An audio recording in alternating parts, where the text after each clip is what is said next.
Mainit na balita.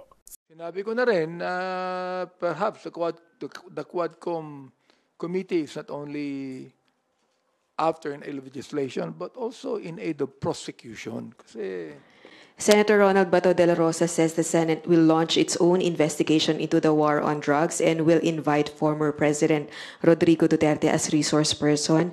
At naniniwala siya mas malaki po yung possibility na dumalo si former President sa ilo-launch nilang Senate investigation. Or comment on this po. very good. In fact, sabi ng Bible, two is better than one. Oo.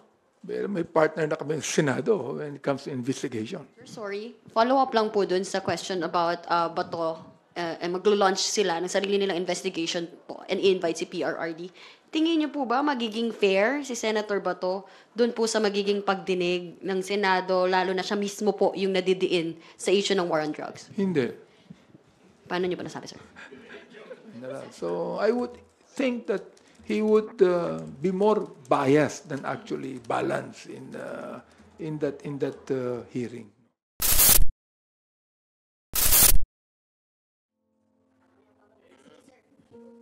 Good morning po, Kong.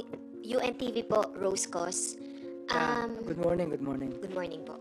Yesterday po, Congressman Fernandez mentioned about asking the assistance of COA to investigate po yung paglobo ng Intel funds na po pwedeng ito yung nagamit sa reward system sa anti-drug war. And just this morning, sa press release nyo po, Quadcom will also be asking formally the assistance of AMLAC. So, Yeah. can you further elaborate?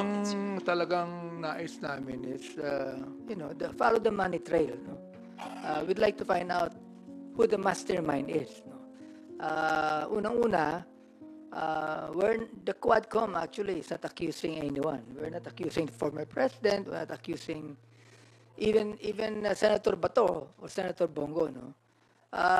Talaga nag-accuse sa ating dating Pangulo. Walang iba kundi yung tao niya, si Colonel Garma. No?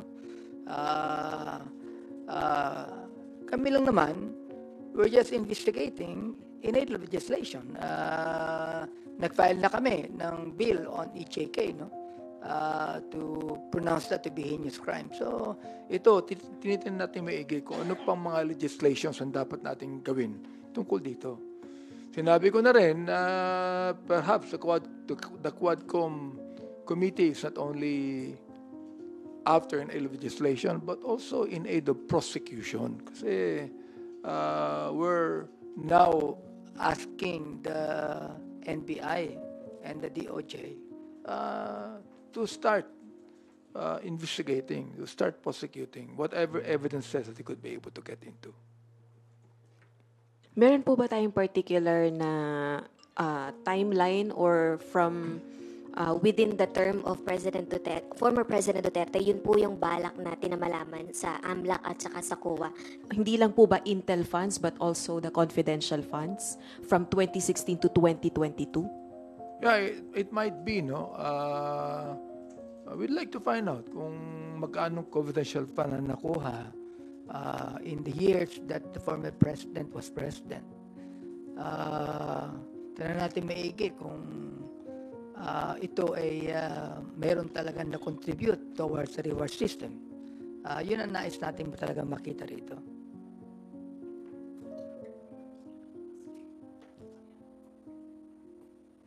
Sir, sorry, you just mentioned po na hindi lang po kayo after in aid of legislation but also in aid of prosecution. But Attorney Harry Roque po sa kanyang video na inilabas, pinost niya po kanina, a few hours ago, said na hindi naman daw po trabaho ng Kongreso ang Yun nga, in aid of prosecution, kundi ng executive. Also, sinabi niya na hindi siya pugante dahil wala naman daw siyang nilabag na batas dahil legislative contempt lang naman daw po yung ipinataw sa kanya. Totoo yun. We're not here to prosecute. That's the reason why hinihiling namin sa NBI, sa DOJ, na simula ng investigasyon. Ngayon, kung talagang pinapaniwala ni Atty. Roque na wala siyang nagawang anumang siya nagtatago. Yun ang nais namin malaman. Bakit si Atty. Roque, imbis na maparap sa amin, nagtatago siya. Samantalang merong arrest order sa kanya.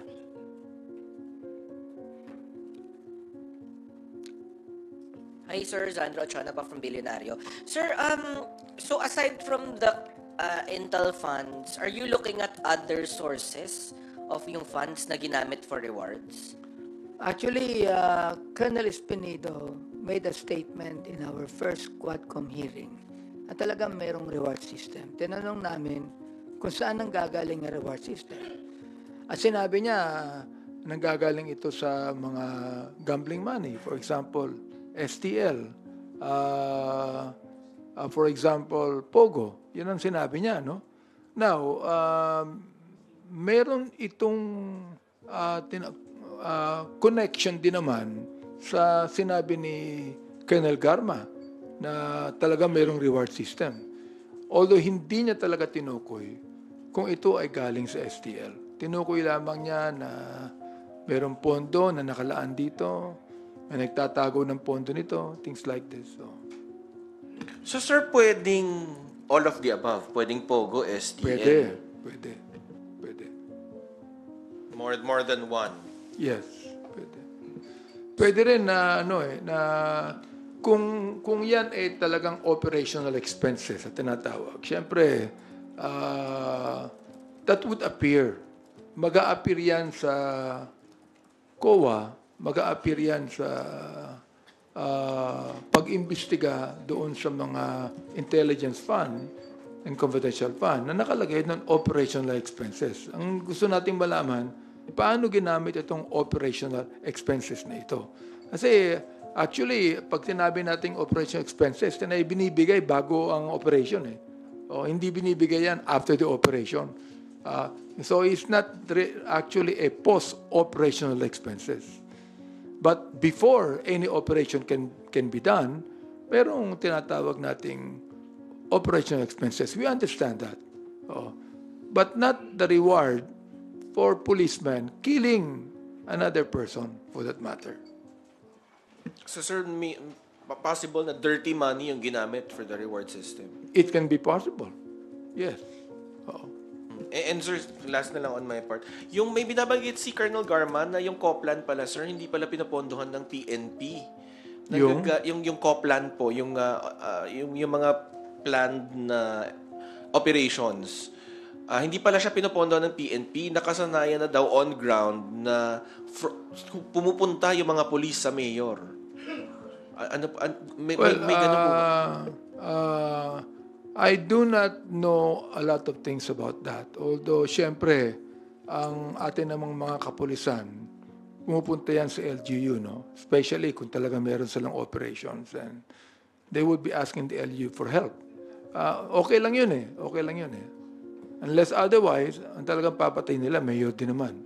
The thing is, in the past, in the last administration, I think there were 9 mayors that were actually killed. Yun nga sir, would we go as far as isa-isahin, tignan yung mga kaso na rin na ito kung connected? Tignan na namin to eh. Ang sinabi lamang ni Colonel Garma na merong police officer na involved ay yung pagkapatay kay Mayor Halili, no? I was the one that asked. Halimbawa naman yung pagkakapatay sa mayor ng Los Baños, si Mayor Perez. Drugs din yun eh. At ang napagbintangan ay konsehal. In fact, right now, the councilor is still in jail. Oo.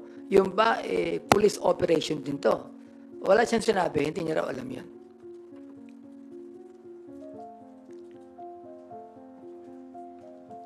Kong, Ian Cruz po, GMA. Yes. Sir, may testigo na ba tayo na magsasabi na galing nga sa CIF yung ginamit na pera sa Tokhang?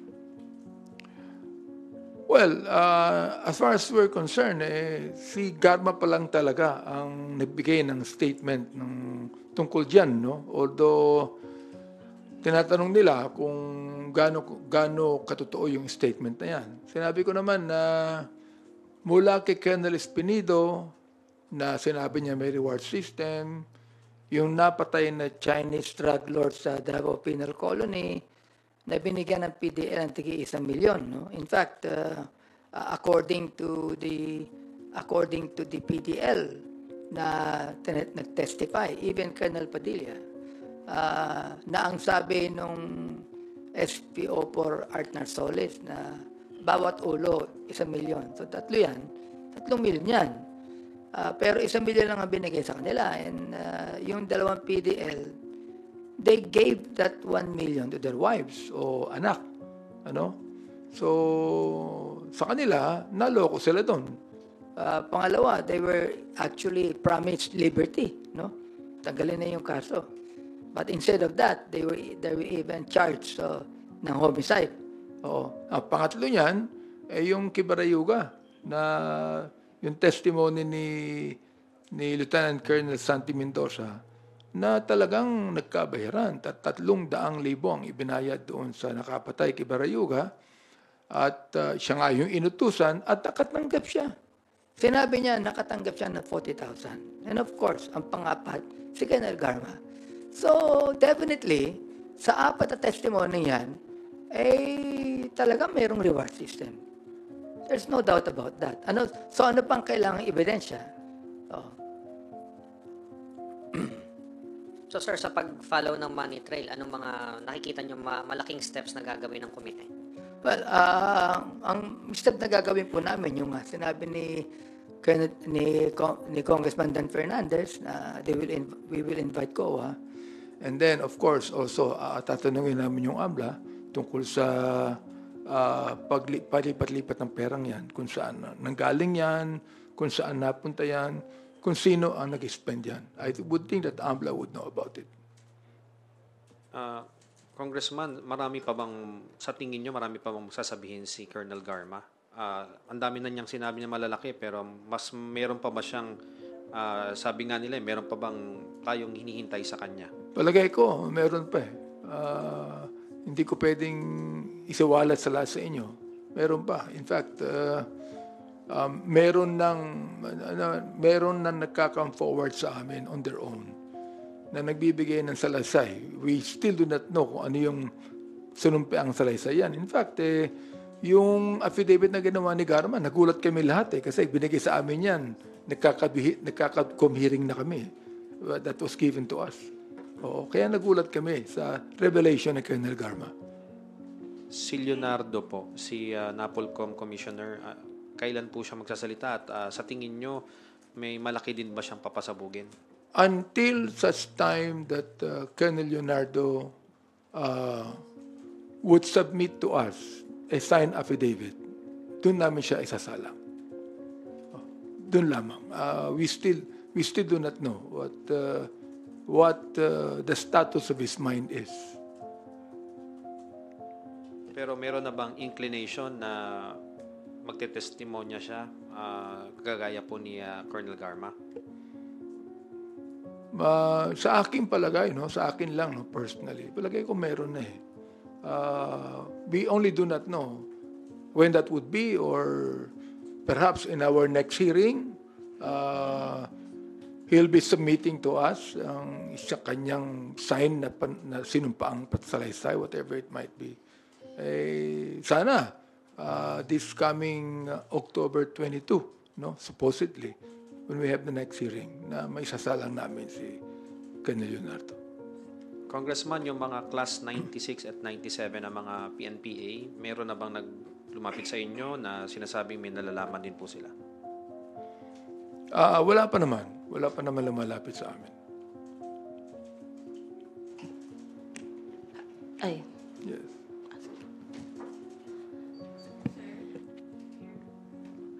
Yeah. Hello, sir. Senator Ronald Bato de la Rosa says the Senate will launch its own investigation into the war on drugs and will invite former President Rodrigo Duterte as resource person. At naniniwala siya mas malaki po yung possibility na dumalo si former President sa ilo-launch nilang Senate investigation. Or comment on this po. Very good. In fact, sabi ng Bible, 2 is better than 1. Oo. May partner na kami sa Senado when it comes to investigation. How about yung possibility na humarap mismo si former president sa kanila and yet dito sa atin po sa Quadcom?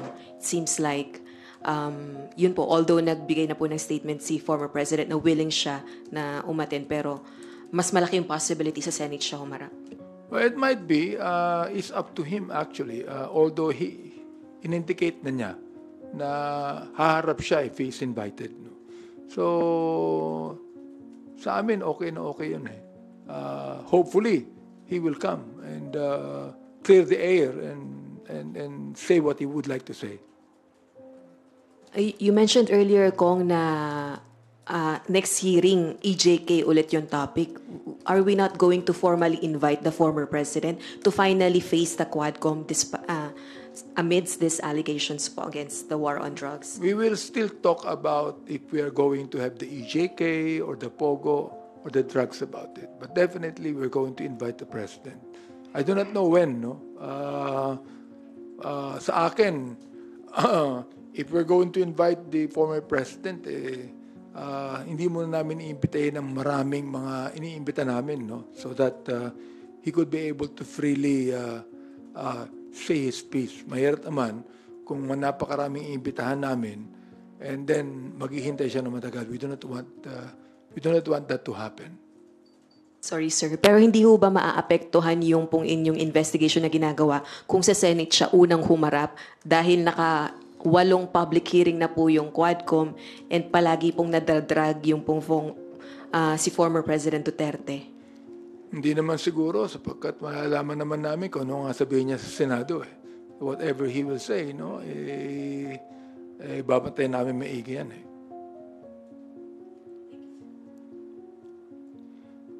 Yes.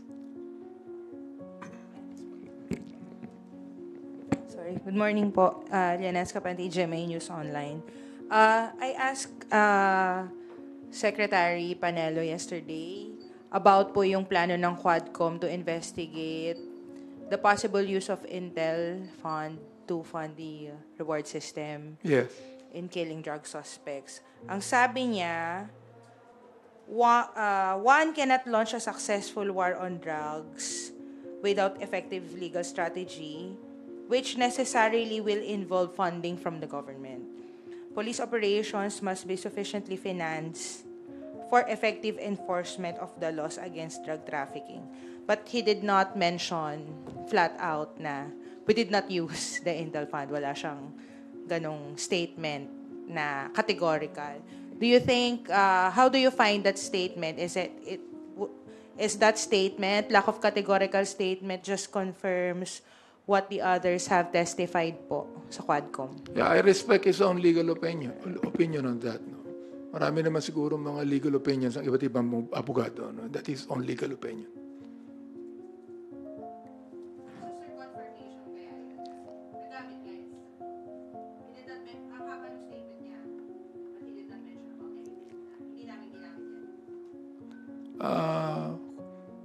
Ano ibig sabihin ng hindi namin ginamit? Kasama siya ron?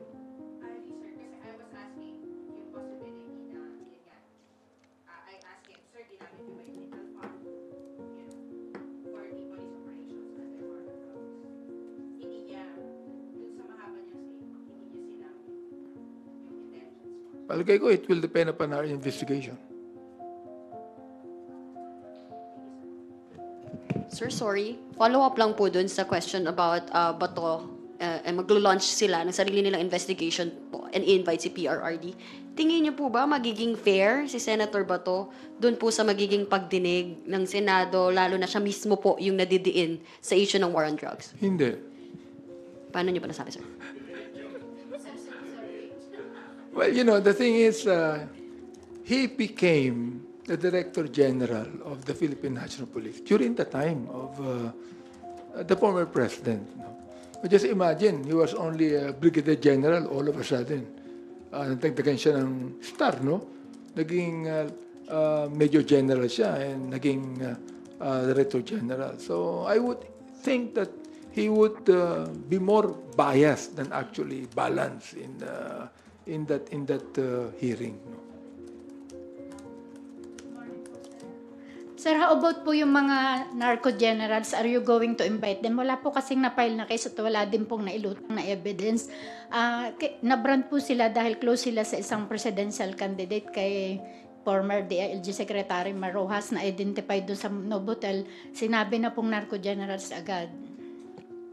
Pag amin na pong iimbestigahan ng drugs, dangerous drugs, palagay ko we will now be able to know and invite who the narco generals are.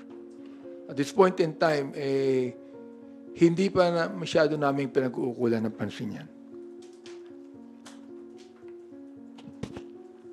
Good morning, Kong. Yes. Here, right here. Sir, so are you seeing conflict of interest sa investigasyon ng Senado or their planned investigation dito sa war on drugs? I really do not know if most of the senators would agree to it. No? Sinabi lang yan ng isang senador. So, there might be. But we do not know. No? We still have to wait until such time that it will happen. On the details lang po nitong pagtap ng AMLC sa investigasyon ng Quadcom, nag-reach out na po ba ang Quadcom to the AMLC? And on the particulars po, kani-kaninong bank accounts po yung titingnan? For example, dun po ba sa mga involved sa killing, for example, ng 3 Chinese within the Davao Prison and Penal Farm? Or dun sa mga involved kay Wesley Barayuga? We have always invited the AMLC to come and be in our hearing, no?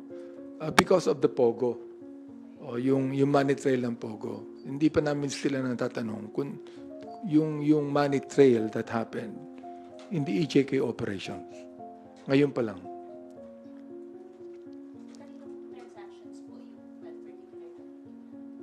Yung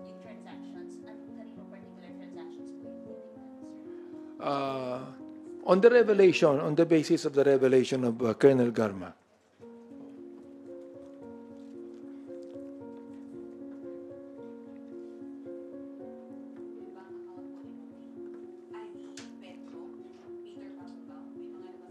Oo, yung Peter, no? In fact, we are actually looking at the possibility of inviting him to come. Kung sino man yung Peter na yun. Wala nakakakilala kung sino siya eh. Pero papatigan po yung kanyang bank account sa account. Yes, because siya yata yung humahawak ng bangko eh. Don't actually know about it.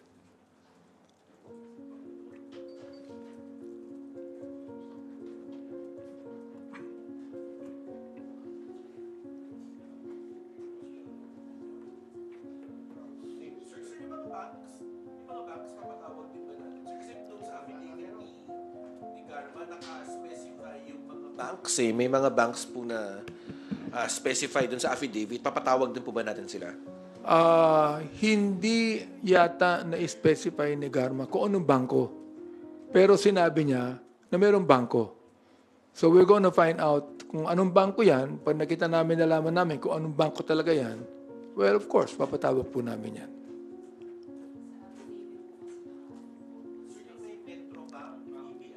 Kung naka-specify yan, we will call on them.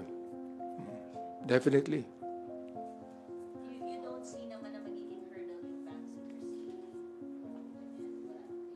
Hindi naman siguro. I mean, I think the AMLA would know about it. I think that the bank will be honest about the transactions.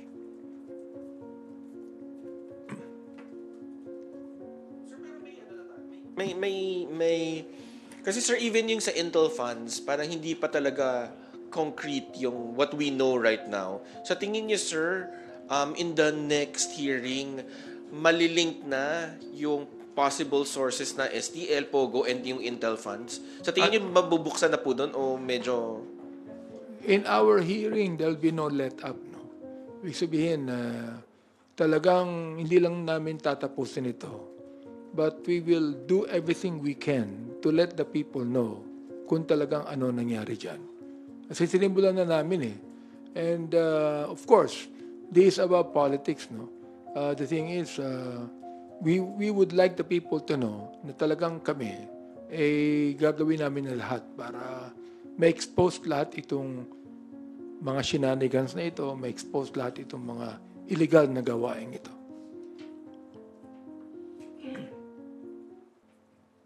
Kung may idea na ba ang Quadcom kung dun nga sa nababanggit ni Sandro kanina, go sa TFF or dun sa STL, anong bulk ng money ang pinanggagalingan po? Kung may idea kami, meron, no? Although we cannot say pa definitely kung ano yun, no? Kahit nasa Pogo may mga iimbitahan kaming bangko tungkol dyan to be able to find out the money trail. Pero hindi pa ngayon, pag pinag-usapan ng GH, kasi umaabot kami ng hating gabi, no? Just to talk about a certain topic, no? So tingnan natin kung halimbawa masasabi ko sa Quadcom na okay, sa ating next hearing pag-usapan natin ng HJK and then Pogo. Pero kung when it comes dun sa reward system, ano kaya ang nagagamit na pera doon? Intelligence Fund, Pogo Money, STL? Sinabi ko na possibility na lahat nagagamit yan. Oo. STL, Pogo Fund, nagagamit din yan. Kasi pag operational expenses yan, pwede mo gamitin yung confidential fund yan. Oo. Nakalagat talaga yan. Just would like to find out magkano ba ang nagamit yan? Saan ginamit yan?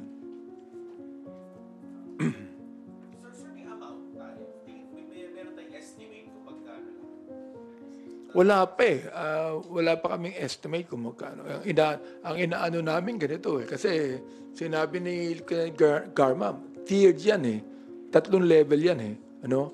So pag sinasabi namin ilan ba ang pinatay? Ilan ba ang pinatay? For example, like merong pinatay na mayor, merong pinatay na abot ng I do not know pero malaki.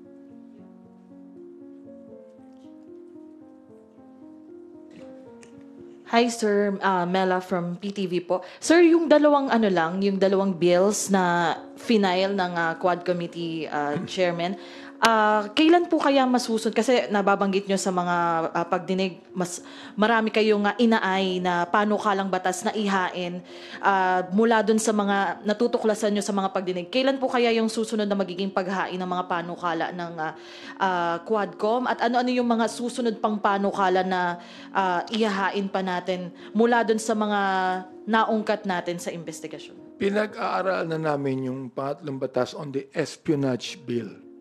Sapagkat medyo malabo yung batas natin ngayon tungkol dyan. No? So pinag-aralan po namin kung ano ang may dadagdag namin or we could be able to amend the espionage law right now. So I think there's about mga 15 na mga draft bills na ipa-file namin, including the death penalty bill on heinous crimes. Kailan po kaya yung mga susunod, sir, na filing? Hindi ko alam we're still studying it and we're still asking our lawyers to look into it.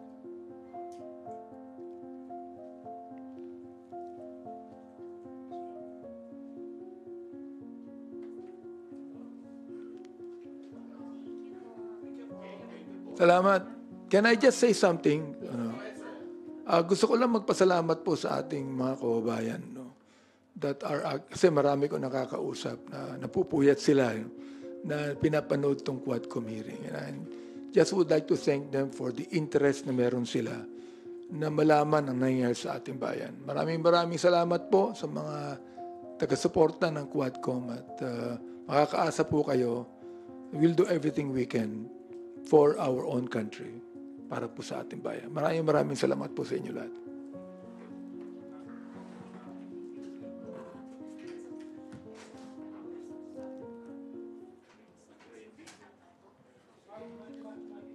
Okay na.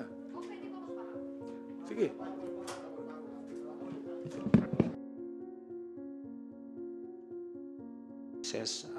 Mga cold cases po, yung mga sa mga dating mayor, mga 14 na po yun, ano po ang reaksyon ng Quadcom doon? Nabuksan na po namin yung Mayor Halili, no? Sapagkat binanggit ni Colonel Garma at ngayon nga iimbestigahan na uli, no? The thing is, kung ang NBI and the Philippine is now opening the cases na nung araw ay hindi pinansin. Napansin because of the Quadcom hearings.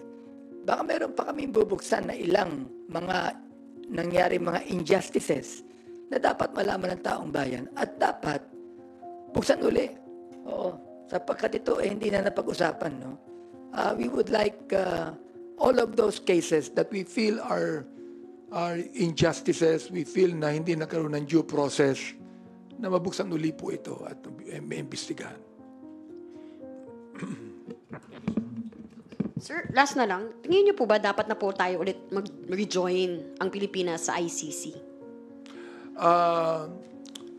Unang-una pa ako na na-declare nung nagkakaroon kami ng hearing ng human rights na I'm not going to allow the ICC na pakialaman kami, no. They can do their own investigation. Hindi kami nakikialam sa kanila. They have the right to have their own investigation. We have the right of our own, and we are not going to submit our documents to them, no. Although public naman yung hearing namin, kaya palagay ko narinig na lahat ng nangyayari.